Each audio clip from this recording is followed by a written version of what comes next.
नमस्कार दोस्तों, स्वागत है आपका नया यूट्यूब चैनल टुडे एग्जाम पर। दोस्तों आज है आपका 1 मार्च 2023 और आज आपका सीआरपीएफ एचसीएम का एग्ज़ाम था। सेकेंड शिफ्ट का एग्ज़ाम समाप्त हो गया है। सेकेंड शिफ्ट के एग्ज़ाम में जीके के सेक्शन से जो भी प्रश्न प्राप्त हुए सभी प्रश्नों को लेकर आ गया हूँ। दोस्तों सभी प्रश्न 100% ओरिजिनल है जो आपके एग्ज़ाम में पूछा गया था। साथ ही साथ मैं एक्स्ट्रा फैक्ट भी बताऊँगा। और दोस्तों आज एग्ज़ाम का अंतिम दिन है आपका एचसीएम सीआरपीएफ का, इसीलिए बहुत सारे बच्चे अधिकांश क्वेश्चन याद नहीं रख पाए और क्वेश्चन जो है कुछ कम प्राप्त हुए हैं। एक प्रश्न पूछा गया था, कर्नाटक संगीत में कितने स्वरों की मिश्रण होती है। अब कर्नाटक संगीत में कितने स्वरों की मिश्रण होती है, इसको मैं हार्ड लेवल का क्वेश्चन कहूँगा। इसके लिए तो भाई गणितज्ञ विशारद की कोर्स करना पड़ेगा, है ना। तो कर्नाटक संगीत में जो है आपका 12 स्वर होता है। वहीं पे जो आपका हिंदुस्तानी संगीत होता है, यानी हिंदुस्तानी जो शास्त्रीय संगीत है, इसमें भी आपका 12 ही स्वर होता है। तो आने वाले किसी और एग्जाम्स के लिए 12 स्वर याद रखिएगा, चाहे कर्नाटक संगीत हो चाहे आपका हिंदुस्तानी संगीत हो। इसके अलावा एक प्रश्न पूछा गया था कि 2014 में भारत की गरीबी रेखा के नीचे रहने वाले लोगों की प्रतिशत। एक बच्चे ने बताया कि 2022 में भारत में गरीबी रेखा के नीचे रहने वाले लोगों की प्रतिशत क्या है।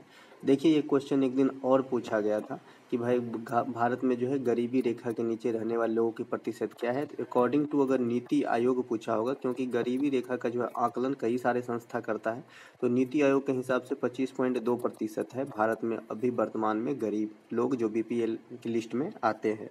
लेकिन अगर ऐसे साधारण वे में पूछा होगा तो 37% 2014 में गरीबी थी इंडिया में, और 21.9 जो है वर्तमान में 2022 तक जो है भारत में गरीबी रेखा के नीचे लोग जीवन यापन करते थे।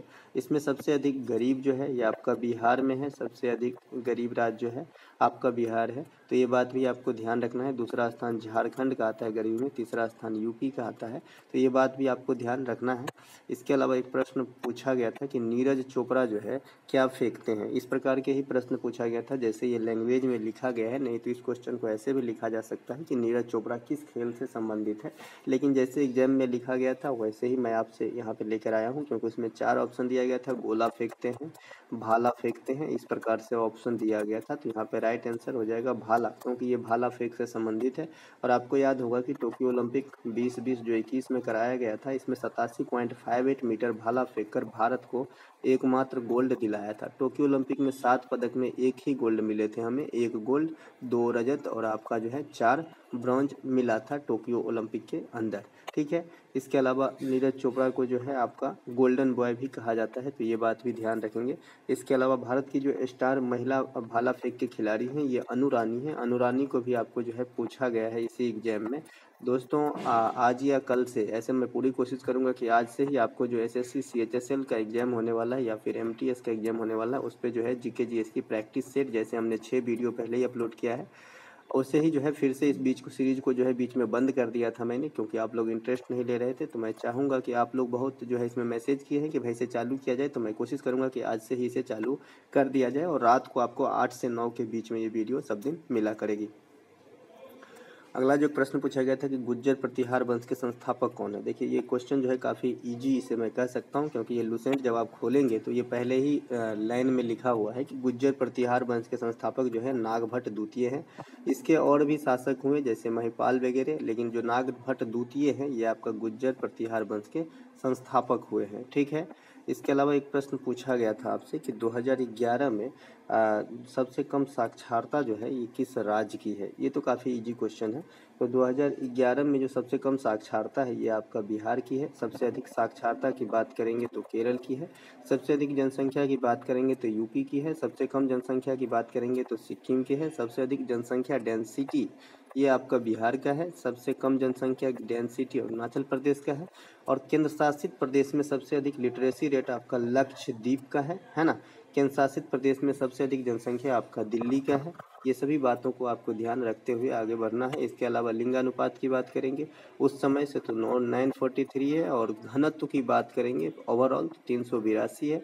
ओवरऑल लिटरेसी की बात करेंगे तो 74.04% है। तो ये बात भी आपको ध्यान रखना है अकॉर्डिंग टू 2011 के जनगणना की शुरुआत भारत में जो दोस्तों 1872 में लॉर्ड मेयो के समय में हुआ था। इसी लॉर्ड मेयो की हत्या जो है पोर्ट ब्लेयर में किया गया था। कहाँ पे?